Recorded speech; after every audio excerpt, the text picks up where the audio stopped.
श्री राम समर्थ निरूपण सेवेला आरंभ करूया. आणि काल जी काही निरूपण सेवा आपण ऐकली होती त्याच्या पुढेच आपण जाऊया. थोडासा स्पर्श करून लगेच पुढे जाऊया. श्रीराम. माझा आवाज सगळ्यांना ऐकू येतोय का? एकदा फक्त सांगा. श्रीराम. हो, चांगला ऐकायला येतो. हो, येतोय व्यवस्थित. चांगलं आहे. ओके. श्रीराम. आपण बघितलं की तुलसीदास हे हा ग्रंथ लिहित आहेत जो मुख्यत्वे रामाची कथा आहे. आणि ही त्यांनी सुरुवात केल्यावरती त्यांनी प्रार्थनाच केली आहे की हा ग्रंथ लिहिण्यासाठी मला आशीर्वाद हवा आहे. आणि अनेक वेगवेगळ्या विभूतींची प्रार्थना त्यांनी केली आहे, जी आपण ऐकली आधीच्या सर्व निरूपण सेवेमध्ये. की सुरुवातीचे सगळे जे काही भाग आहेत ते सगळे भाग आहेत ते अर्थात आशीर्वाद घेण्यासाठी किंवा वंदन घेण्यासाठी. जसं मंगलाचरण आहे, गुरुवंदन आहे, ब्राह्मण संत वंदन आहे, खलवंदन आहे, संत असंत वंदन आहे, रामरूप सर्व जीव वंदन आहे. अशा प्रकारे सर्व वंदन सेवाच आहे ही. आणि अजूनही वंदन सेवा ही आहे पुढे. अजूनही ही सगळी वंदन सेवा त्यांची भरपूर आहे. ती झाल्यानंतर मग खऱ्या अर्थाने ग्रंथाला सुरुवात होणार आहे. परंतु ही खूप महत्त्वाचीच आहे, कारण वंदन केल्याशिवाय आपल्याला आशीर्वाद घेतल्याशिवाय पुढे जाता येत नाही. आणि तेच तुलसीदास करतायत. तुलसीदास म्हणतात की जसं मला तर काही येत नाही आहे, परंतु आपण सर्वांनी मला आशीर्वाद द्यावा तरच मी हे करू शकेन, असं ते म्हणतातच आहेत. हे म्हणताना त्यांनी काही सुंदर सुंदर उपमा पण दिल्यात. जसे ते म्हणतात की रामकथा लिहिणं म्हणजे खूप एखादा कठीण भाग. म्हणजे जसे एखादी मोठी नदी असेल तर तिच्यातून जर जायला सांगितलं तर कसं जाणार? त्याच्यावर आपल्याला काहीतरी पूल वगैरे पाहिजे ना, तर जाऊ शकत ना कोणी. म्हणून माझ्यासाठी रामकथा ही अशीच आहे. दुर्गम अशी ही गोष्ट आहे की एक नदी असल्यावर की प्रचंड महाप्रचंड की जिला मी पार कशी करू. पण जर नदीवर जर कोणी पूल बांधला तर त्याच्यावर कोणीही जाऊ शकतो. मनुष्य प्राणी काय मुंग्या पण जाऊ शकतात. आणि तेच मी करतो आहे की माझ्याकडे आधार म्हणून काही ग्रंथ आहेत जे मला पूलच आहेत असं वाटतं. आणि त्याच्या आधारे मी हे श्रीरामांचं चरित्र नक्की वर्णन करेल याची मला खात्री आहे. अन्यथा मला काही येत नाही असं ते म्हणत आहेत. ते म्हणतात की माझ्या मनामध्ये इतकी शक्ती पण नाही की मी हे करू शकेन, असा माझ्याकडे इतका आत्मविश्वास पण नाही आहे. पण मी हे सगळं मनाशी म्हणतो आहे की मी इतक्या लोकांचा आशीर्वाद घेतो आहे आणि त्यांच्या सर्वांचा आशीर्वाद असल्यामुळे मला नक्की येऊ शकेल. शिवाय रामकथेचा दुसरा भाग, इथे काही भाग आहे सुद्धा वाल्मिकी ऋषींचा, त्याचा मी आधार घेऊ शकेन. आणि अनेक ऋषींचा आशीर्वाद आणि या सगळ्या गोष्टीमुळे मला ही कथा सांगणं कदाचित जमू शकेल असं मी माझ्या मनाला धीर देतो आहे. मी अनेकांना नमस्कार करतो आहे, त्याच्यामध्ये अर्थात श्रेष्ठ कवी आहेत त्यांनाही नमस्कार करतो. कारण माझंसुद्धा हे काव्यच आहे ना. हे मी काव्यरचनाच केली आहे. काव्यमय ग्रंथ आहे. आणि हा काव्यमय ग्रंथ पूर्ण करण्यासाठी कवींचासुद्धा आशीर्वाद पाहिजे. एकसे एक कवी आहेत ज्येष्ठ. आणि हे कवी सगळ्या युगामध्ये होते. प्रत्येक युगामध्ये वेगवेगळे कवी होऊन गेले आणि त्यांनी वेगवेगळे दिव्य रचना केल्यात. कलियुगसुद्धा याला अपवाद नाही. आणि म्हणून मी सगळ्याच कवींना जे आहे त्यांना प्रणाम करतो. मग तो सतयुगातला असो, नाहीतर तुमच्या त्रेतायुगातला असो, द्वापारमधला असो, कुठल्याही युगातला असो, कलियुगातलासुद्धा असला तरी त्यालाही माझा नमस्कार आहे. मी त्याला प्रणाम करतो. कारण कवींकडे जे असतं ते बऱ्याच लोकांकडे नसतं. काय फरक आहे सांगा मला? कवींमध्ये आणि इतरांमध्ये काय फरक आहे? फरक एवढाच आहे की कवींची कल्पनाशक्ती फार जबरदस्त असते. इमॅजिनरी पॉवर ज्याला आपण म्हणतो, ही अतिशय प्रचंड असते. की असं म्हणलं जातं, हां बरोबर सांगितलं प्रियाने, जे न देखे रवी ते देखे कवी. की सूर्याला जे दिसत नाही तर कवीला दिसतं बसल्या जागी, उंच व्हायची गरज नाही. कारण कल्पनाशक्तीचा विस्तार आणि तो पण कसा सुंदर प्रकारे. कवी असल्यामुळे प्रत्येक कल्पना अतिशय सौंदर्याने नटलेली. ओबडधोबडपणा कुठेही नाही. तो गद्यामध्ये असू शकतो, पण पद्यामध्ये सौंदर्य असतं. आणि तुलसीदास हे खूप मोठे कवी होते आणि म्हणून त्यांची रचना ही अशीच अतिशय सुंदर आहे. आणि शिवाय सुंदरता आहेच आहे, पण त्यांची प्रार्थना किती सुंदर आहे बघा. किती लोकांची त्यांनी प्रार्थना केली, कवींची त्यांनी प्रार्थना केली आणि म्हणाले की मला असा आशीर्वाद द्या तुमचा की जेणेकरून माझं हे जे काव्य आहे हे साधू समाजामध्ये सुद्धा याचा सन्मान होईल. साधू समाजात सांगितलं त्यांनी. ते म्हटलं बुद्धिमान लोकांचं मला काय माहीत नाही, पण साधू समाजामध्ये माझ्या काव्याचा जरूर सन्मान होईल असा आशीर्वाद द्यावा. कारण साधू हे आपण असं मानतो की त्यांना कुठल्याही लौकिकातल्या गोष्टीची गरज नाही, कुठल्याही लौकिकातल्या गोष्टीचं आठवण त्यांना आकर्षण नाही आहे. इतर लोक जी समाजातली आहेत ती वेगवेगळे मनामध्ये गोष्टी ठेवून तुमची तारीफ करू शकतात. काही म्हणतील कशाला मी याची निंदा करू, याला आवडणार नाही. काही लोक म्हणतील याला मी खुश केलं तर माझा अमका फायदा होईल, याची इकडे ओळख आहे तिकडे हा असं आहे. असं काय कोण काय विचार करेल माहीत नाही. त्यामुळे माझी जी स्तुती करतील ती खरी आहे का खोटी हे मला समजणार नाही. त्यामुळे मला या सर्व लोकांना खुश करण्याची गरज नाही आहे. म्हणून मला खुश कोणाला करायचं आहे? साधू समाजाला. साधू समाज जो आहे तो त्याला कुठल्या लौकिकातल्या गोष्टीचं आकर्षण नाही आहे. तो खोटी गोष्ट कुठली करणार नाही, कारण त्याला माझ्यापासून काही नकोच आहे.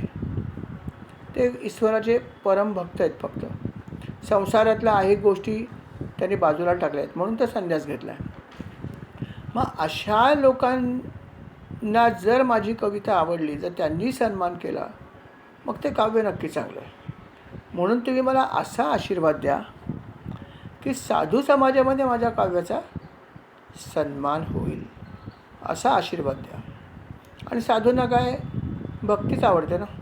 देवाशी संलग्न गोष्ट असेल तर साधूंना आवडते, इतर गोष्टी साधूंना आवडणार नाही. म्हणजेच मी जी भक्ती रचना करतो आहे ती त्यांना आवडली तर ती नक्की चांगली असणार. हाच आशीर्वाद मला द्यावा. किती सुंदर आशीर्वाद मागितलं बघा. की साधू समाजाचंच का, तर हे असं कारण. आणि अशा रीतीने ते प्रार्थना करतात. त्यांची प्रार्थना संपत नाही. अजून त्यांनी काही लोकांची प्रार्थना केली, ज्याच्यामुळे त्यांनी पुढेही म्हणलं आहे की कवींनो तुमची कृपा माझ्यावर आहे आणि तुमच्या कृपेमुळे माझी कविता नक्की चांगली होईलच, यात शंकाच नाही आहे. आणि जर कविता खरोखर जर चांगली असेल तर शत्रूसुद्धा त्याचं वैर क्षणभर का होईना विसरून माझ्या या काव्याची किंवा त्या काव्याची प्रशंसा करू लागतो. शत्रूंनी करणं कठीण नाही का. जसं साधू समाज पण करणार नाही कोणाची कारण नसताना, अकारण करणार नाही. आणि शत्रू तर नाहीच. पण जर शत्रूलासुद्धा जर असं वाटलं की सुंदर कविता, ह्याचा अर्थ खरोखर अलौकिक असणार. आणि अलौकिक असण्याचं कारण म्हणजे देवाची भक्ती. बाकी यांच्या कवितेमध्ये काय दुसरं काही त्यांनी लिहिलेलं नाही आहे. देवाची भक्ती हा विषय ठेवून त्यांनी लिहिलेलं आहे. आणि म्हणून ते म्हणतात की अशी कविता हो की शत्रूसुद्धा आपलं वैर सोडून त्याची प्रशंसा करो. आणि बाकी जे लोक हुशार आहेत ते थोडेफार भक्त आहेत, त्यांना ती आवडेलच आवडेल. पण अशी इतकी सुंदर कविता करण्यासाठी जी बुद्धी लागते ती माझ्याकडे नाही आहे. बुद्धी नाही आहे, काही तल्लखपणा नाही आहे, मला ज्ञान नाही आहे. आणि म्हणूनच माझी आपल्याला विनंती आहे की माझ्यावर कृपा करा. सर्व कवींनी माझ्यावर कृपा करावी, सर्व पंडितांनी माझ्यावर कृपा करावी. अहो हा जो ग्रंथ आहे, जो माझा लिहिण्याचा भाग आहे, त्या ग्रंथाच्या मध्ये हा ग्रंथ म्हणजे आपण मानस सरोवरच आहे समजा. आणि मानस सरोवरामध्ये सुंदर पक्षी कुठल्यात हंस. तुम्ही हंस आहात असं मी समजतो. आणि म्हणून तुम्ही माझ्या या ग्रंथासाठी माझ्यावर कृपा करा. अशा प्रकारे तुलसीदास खूप विनंती करत आहेत अनेक लोकांची विनंती करतायत. ते म्हणतात, मी आधीच म्हणालो की अजून महत्त्वाची व्यक्ती म्हणजे कोण आहे, ते वाल्मिकी ऋषी, की ज्यांनी रामायण रचलं आहे. त्यांच्याशिवाय तर मी पुढे जाऊच शकत नाही.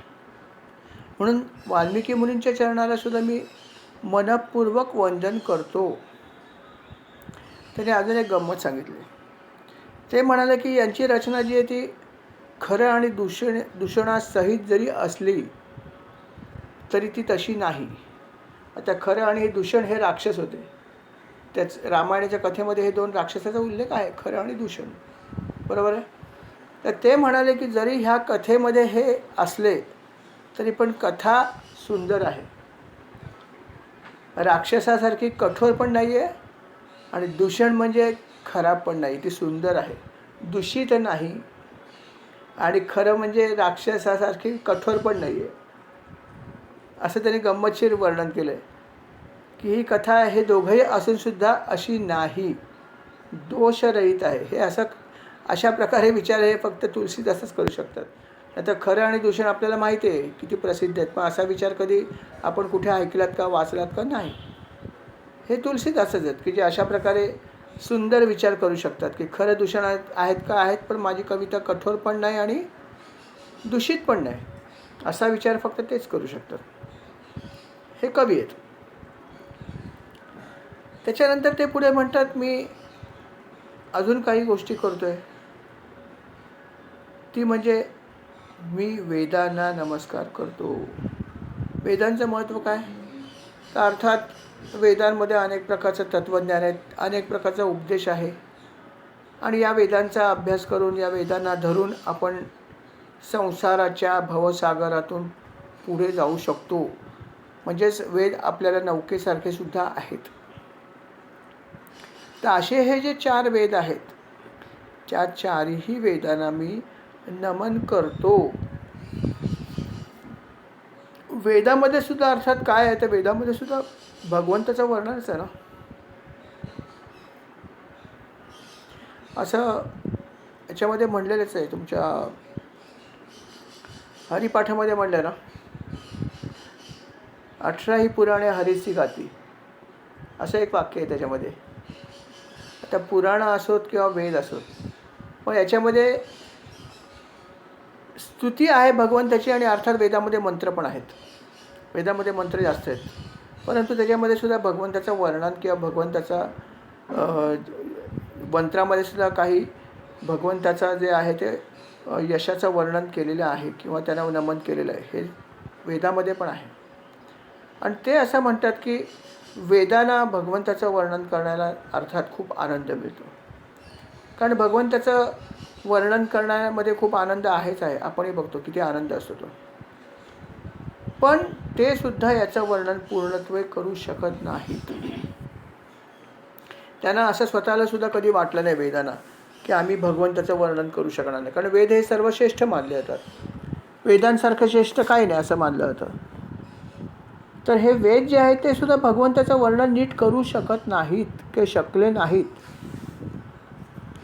खूप प्रयत्न केला पण ते यथार्थपणे भगवंताचं वर्णन करू शकले नाहीत. त्यांना स्वतःलाही असं वाटलं नाही की असं आपल्या बाबतीत होईल. कारण भगवंताचं वर्णन करणं हे सगळ्याच्या पलीकडचीच गोष्ट होती. सगळ्याच्या पलीकडे होते. जिथे वेद थकले तिथे बाकी लोक काय करणार वर्णन. आणि अशा प्रकारे तुलसीदास म्हणतात की वेदसुद्धा भगवंताचं वर्णन करू शकत नाही, तर मी काय पामर वर्णन करणार. आजपर्यंत ते प्रयत्न करतातच, पण अजून त्यांना भगवंताचं वर्णन नीट करता आलं नाही. ही वस्तुस्थिती आहे. त्याच्यानंतर ते म्हणाले हे तर सगळं आहे आणि त्याच्या जोडीला ब्रह्मदेव हे खूप महत्त्वाचे आहेत. ब्रह्मदेवाने सृष्टीचं निर्माण केलं आहे. ब्रह्मदेवाने काय निर्माण नाही केलं आहे? भवसागर त्यानेच निर्माण केला आहे. सगळ्या दिसणाऱ्या न दिसणाऱ्या वस्तू त्यानेच निर्माण केल्या आहेत. कामधेनू होती, काय नव्हतं, सगळं काही निर्माण झालं आहे ब्रह्मदेवांमुळेच. आणि म्हणून या ब्रह्मदेवांच्या सुद्धा मी चरणधुळीला नमस्कार करतो. माझ्यावर कृपा करा.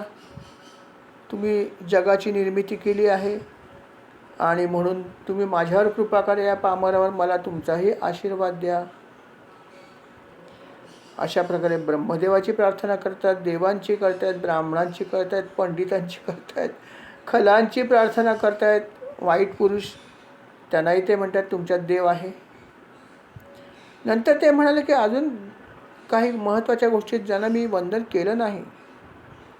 कोण आहे? एक सरस्वती. ते म्हणतात सरस्वतीला मला वारंवार वंदन करायचं. असं तर मी केलं सुरुवातीला, पण असं एकदा वंदन करून काही होणार नाही, कारण मी पामर आहे, मला काहीच येत नाही. माता तरी किती कृपा माझ्यावर करेल. म्हणून मी परत एकदा सरस्वतीला नमन करतो, गंगा मातेला करतो.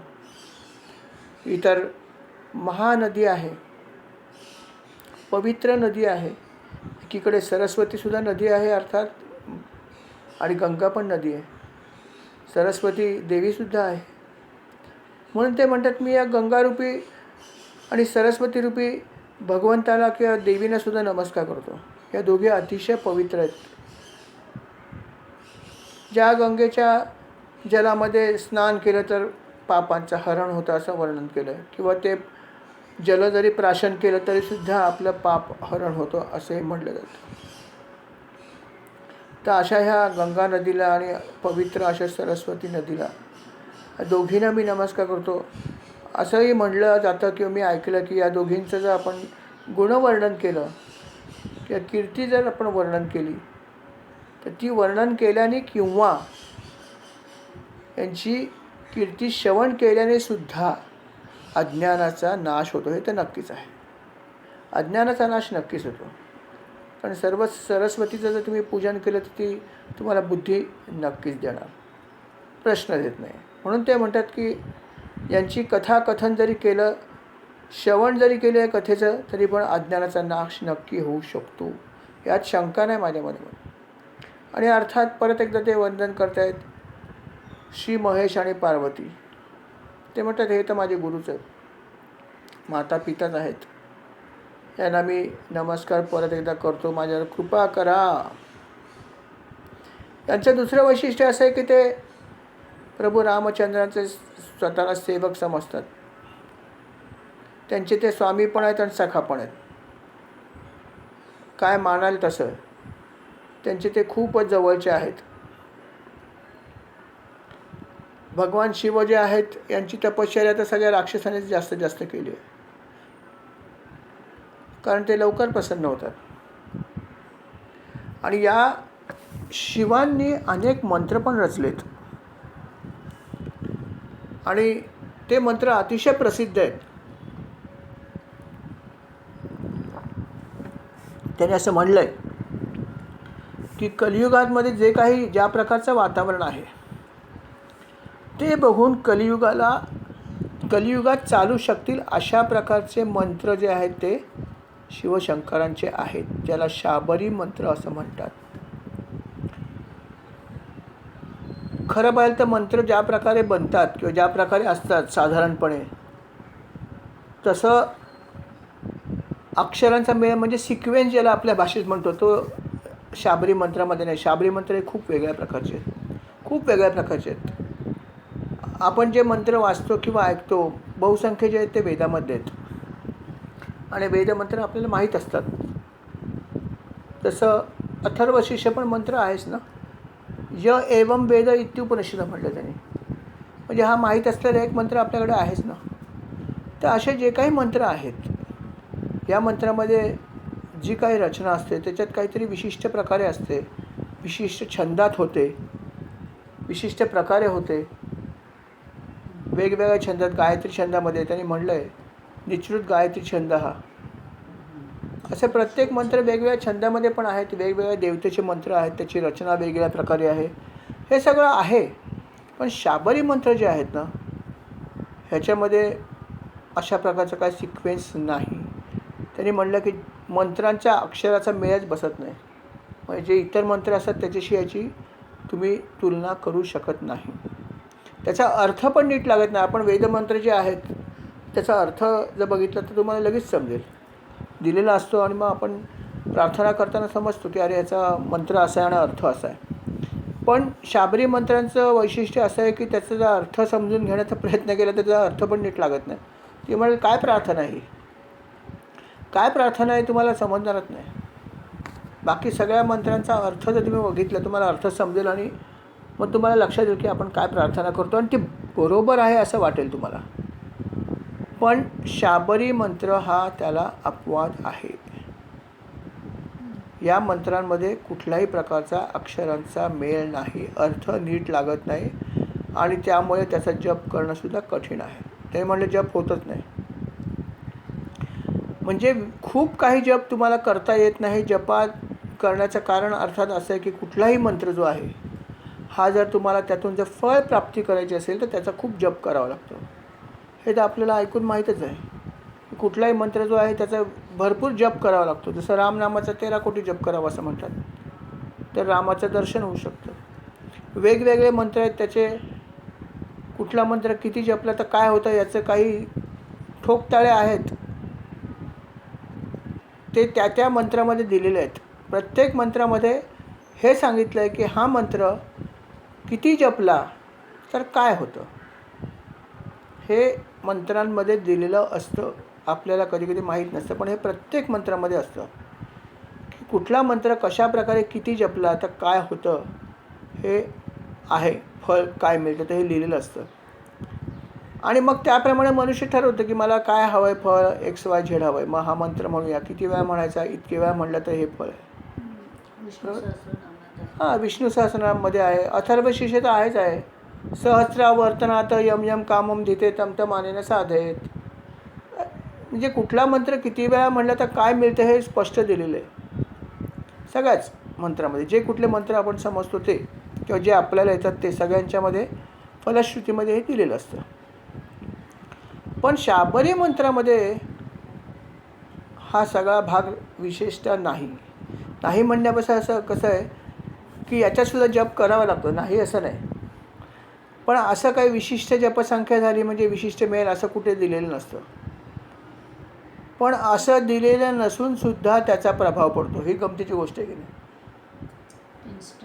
की विशिष्ट संख्या जर गाठली तर विशिष्ट फळ मिळतं हे नक्की आहे. काही मंत्रामध्ये विशिष्ट संख्या गाठली तर सिद्धी प्राप्त होते, दिलेलं आहे. किती संख्या केली त्या मंत्राची तर काय प्राप्त होतं, अगदी स्पष्ट दिलं आहे. हनुमान चालिसामध्ये पण काय म्हणलं त्याने, जो यह पडे हनुमान चालिसा हो ये सिद्धी साखी गौरीसा तुलसीदास सदा हरिचेरा. बरोबर की नाही. जो शतबार पाठ कर कोई छूटही बंदी महासुख होई, जो यह पडे हनुमान चालिसा होई सिद्ध साखी गौरीसा तुलसीदास सदा हरिचेरा कीजे नाथ. याच्यामुळे त्याने म्हटलं की जो शतबार पाठ करे कोई छूटही बंदी महासुखी, त्याचं हे फलश्रुती आहे. 100 वेळा जर हनुमान चालिसा म्हणला तर काय होतं हे त्याने दिलं आहे. असं सगळ्या मंत्रांमध्ये तुम्ही त्याचा जप किती केला तर काय मिळतं हे लिहिलेलं असतं, फक्त आपल्याला लक्षात नसतं किंवा माहीत नसतं. पण हे प्रत्येक मंत्रामध्ये आहे. पण शाबरी मंत्र त्याला अपवाद आहेत. म्हणून तर म्हटलं शाबरी मंत्र कोणाला जास्त माहीत नाही आहेत, परंतु शाबरी मंत्रामध्ये असं कुठेही लिहिलेलं नाही की इतका जप झाला तर त्यातून हे फळ मिळेल किंवा हे करायचं तर हा मंत्र इतका म्हणा, असं कुठेही नाही. त्यामुळे त्याचा जप काय खूप जास्त होत पण नाही, लोकांना माहीतच नाही आहेत मुळात. मला सांगा, आज आपण इथे जमलो आहोत 40-50 जर लोक आहोत, किती लोकांनी शाबरी मंत्र बघितलं सांगा, हात वर करा. चला, शाबरी मंत्र किती लोकांनी ऐकलं आहे किंवा बघितलं आहे सांगा. असेल तर दाखवा, थंब दाखवा. चला बघूया, इथूनच एक आपण टेस्ट घेऊ. किती लोकांनी शाबरी मंत्र बघितला आहे. नाही, तुम्ही बघितलं आहे भक्तीताई? वा वा, छान. शाबरी मंत्र बघितलं आहे ना, व्हेरी गुड. चला, एक व्यक्ती नक्कीच आहे जिने शाबरी मंत्र बघितलेला आहे. ऐकलं आहे. काय म्हणायचं ताई तुम्हाला, भक्तीताई? ऐकलं आहे का वाचलं आहे? ऐकलाय, वाचलाय, जप नाही केलाय. हां, ऐकलाय, वाचलाय. ऐकलं आणि त्याची वाचलं. खूप पावर असते. हो, आणि नक्कीच. म्हणजे त्याबद्दल असं वाचलंय की पावर खूप त्याची जास्त असते. आता ती स्त्रियांना कितपत म्हणजे हे आहे माहिती नाही ते. हां, येस, तसं वाचलं. अगदी करेक्ट. श्रीराम. श्रीराम, अगदी बरोबर. मंत्र तर हे तर नक्कीच आहे की मंत्र कुठलाही जपताना कुठला मंत्र स्त्रियांनी जपावा नाही जप ह्याचं पण हे असतं. काही मंत्र चालतात जपलेले, काही नाही चालत, तो तर अजून वेगळा भाग आहे नो डाऊट. पण शाबरी मंत्राचं वैशिष्ट्य असं आहे बघा, त्यांनी तेच सांगितलं की त्याचा जप खूप काय होत नाही, कारण ते मुळात जास्त नोंद नाहीच आहेत कोणाला. आणि दुसरी महत्त्वाची गोष्ट, ह्याचा जप जास्त न करतासुद्धा त्याचा परिणाम दिसतो. हे त्याने म्हणलं इथे सुद्धा की जप या मंत्राचा अक्षरांचा मेळ बसत नाही, नीट अर्थ लागत नाही व जपसुद्धा होत नाही, परंतु श्री शिवांच्या प्रभावाने त्याचा प्रत्यक्ष परिणाम मात्र दिसून येतो.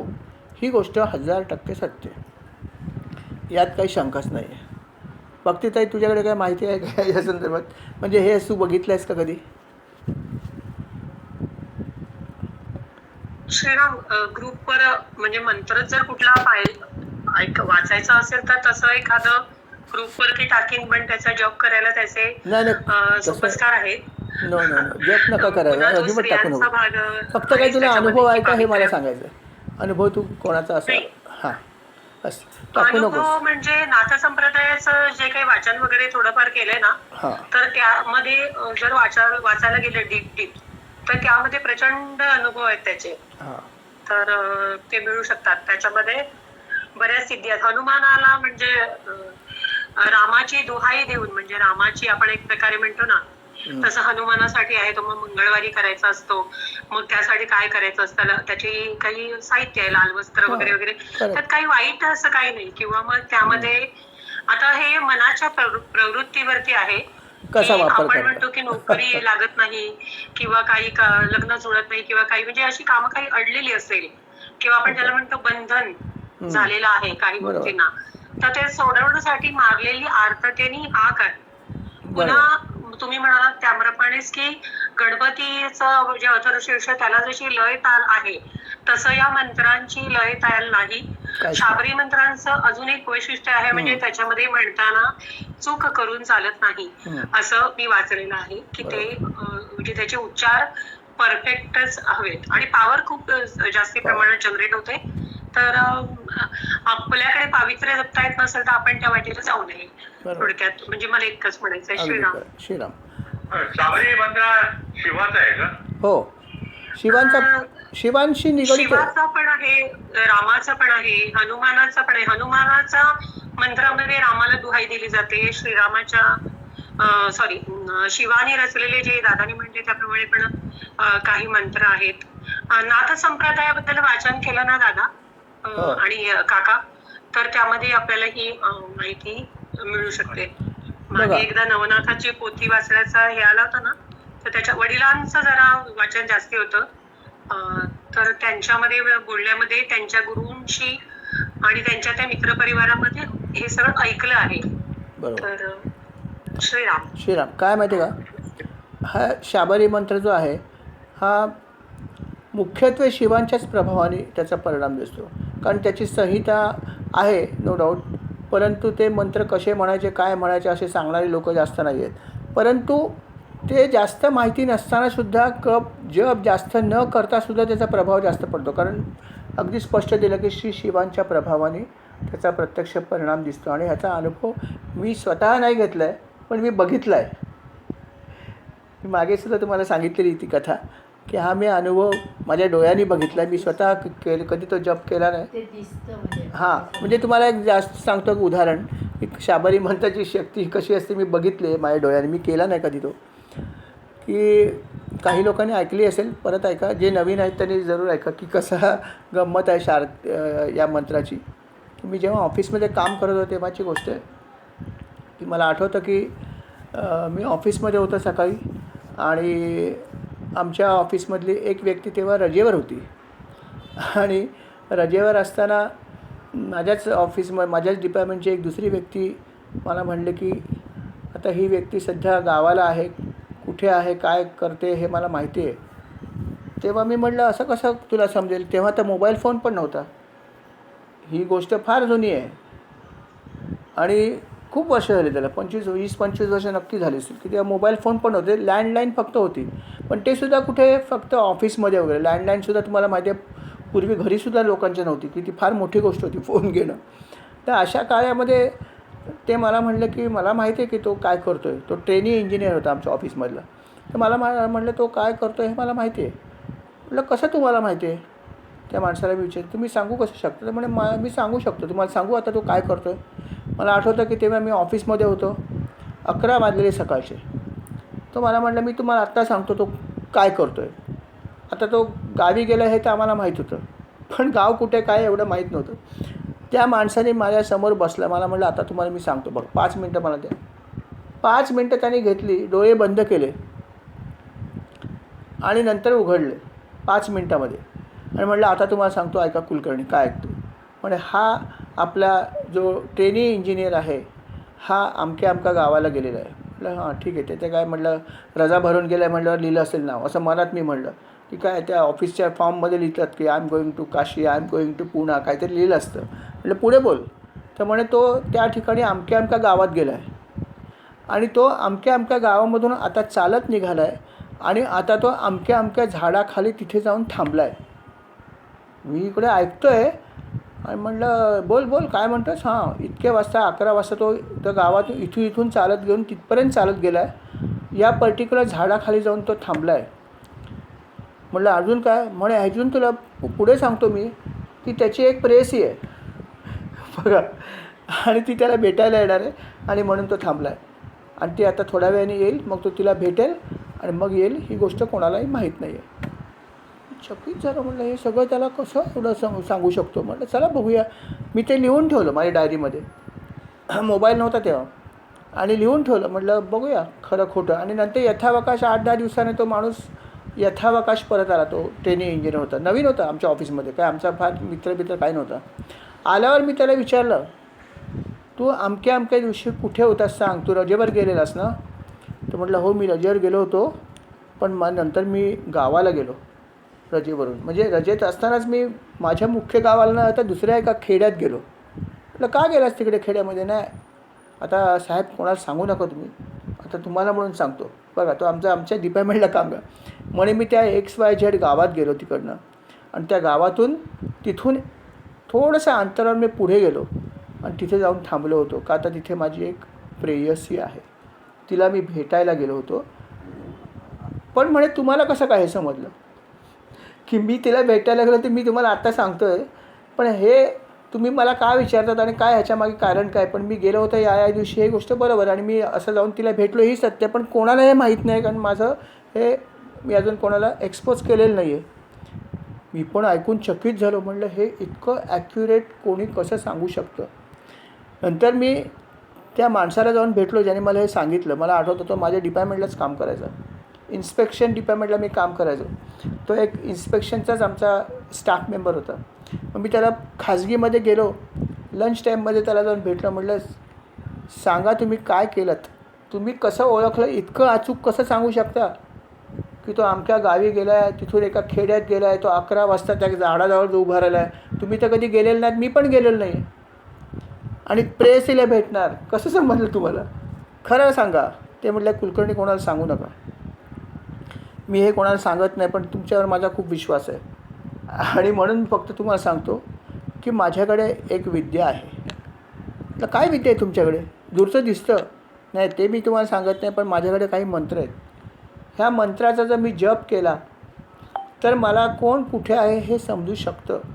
मी तुमच्यासमोर फक्त 5 मिनटं डोळे 5 मिनटं पण नाही केली कारण मी डिपार्टमेंटमध्ये होतो. फक्त काही मिनटं डोळे बंद केले आणि काहीतरी म्हणत होते हे तुम्हाला बघता आलं असेल. हो म्हटलं काहीतरी पुटपुटत होता तुम्ही.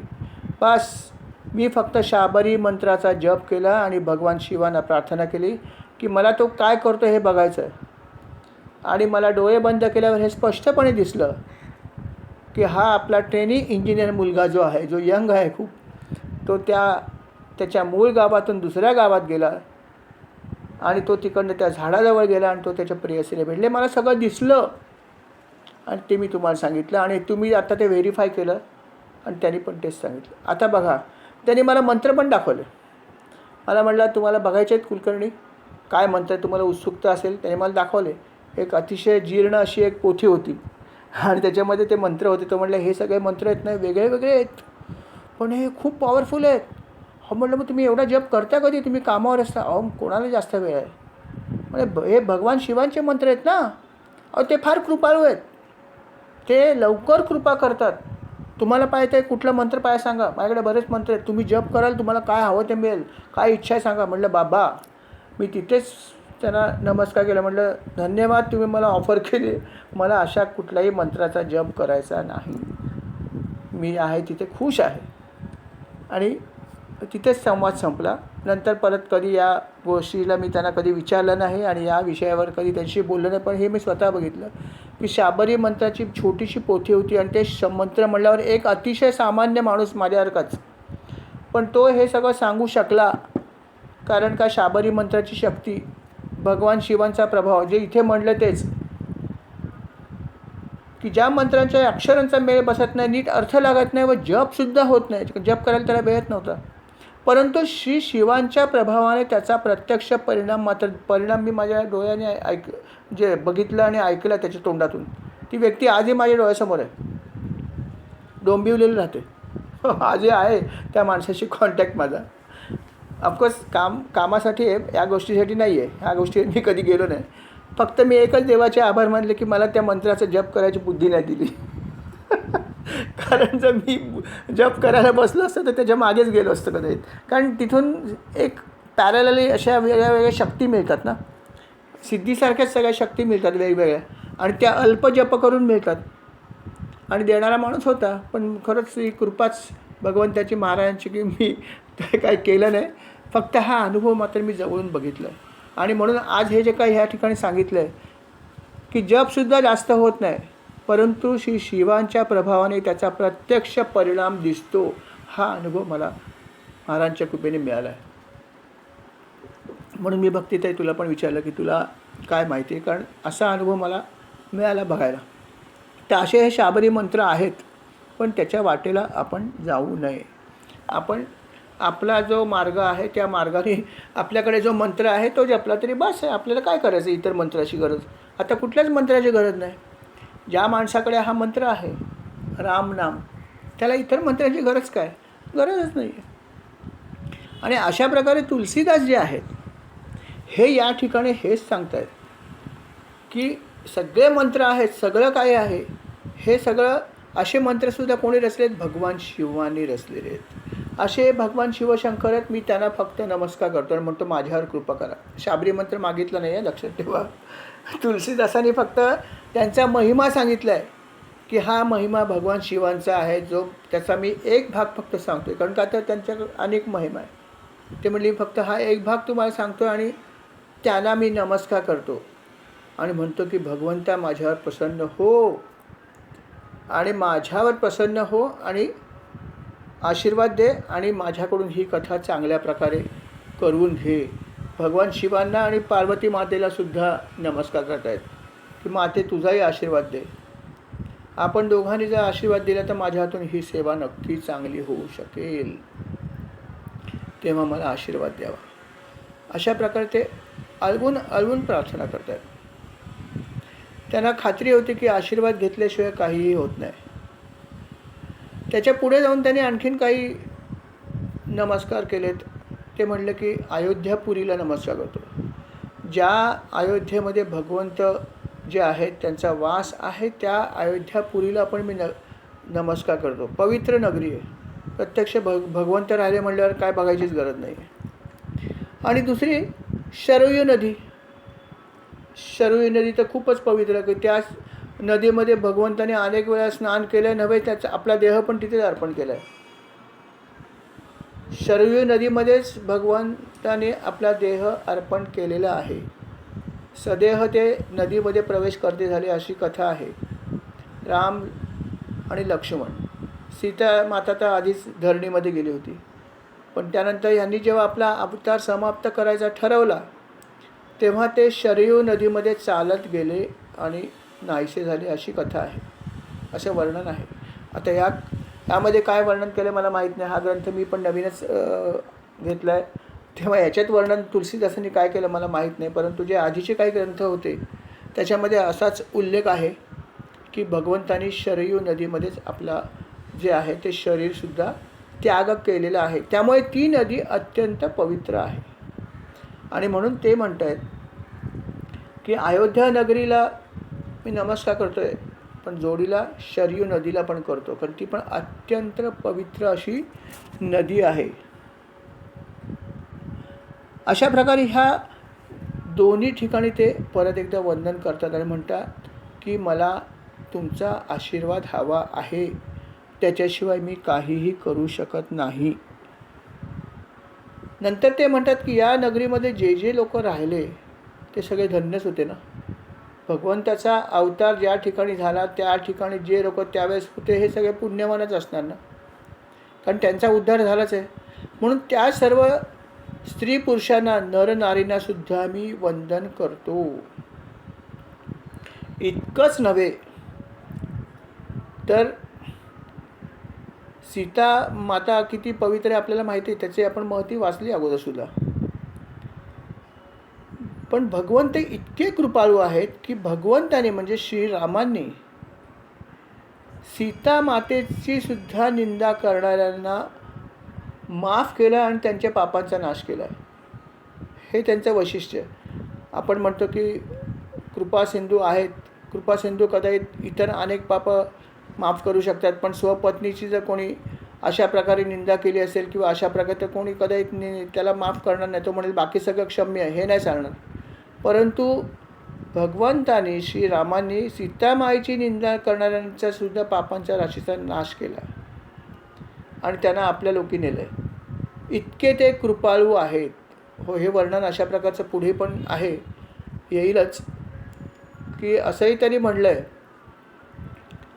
की हजारो लाखो जरी तुम्ही लोकांचा ब्रह्महत्या केल्या असतील, ब्रह्महत्या हे मोठं पाप समजलं होतं या मार्गामध्ये, तर लाखो ब्रह्महत्या जरी केल्या असतील, पण जर तुम्ही भगवंताच्या चरणी शरण आलात तर भगवंत तुम्हाला माफ करू शकतात.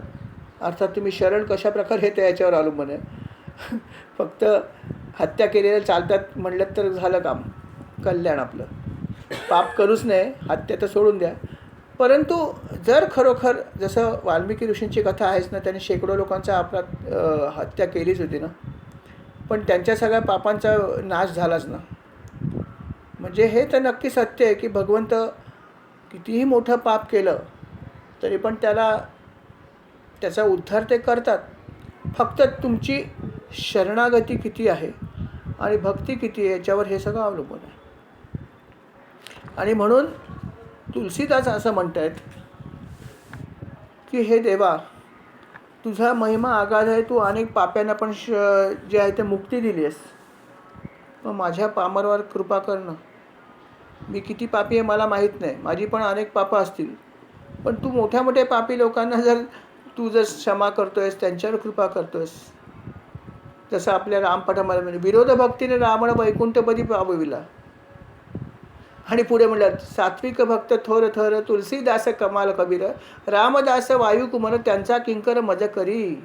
महाराज म्हणतात मी न मागे धनसंपत्ती, मज न लगे वैकुंठ प्राप्ती, परी तुझ्या भक्तांची संगती मज घडो सर्वदा.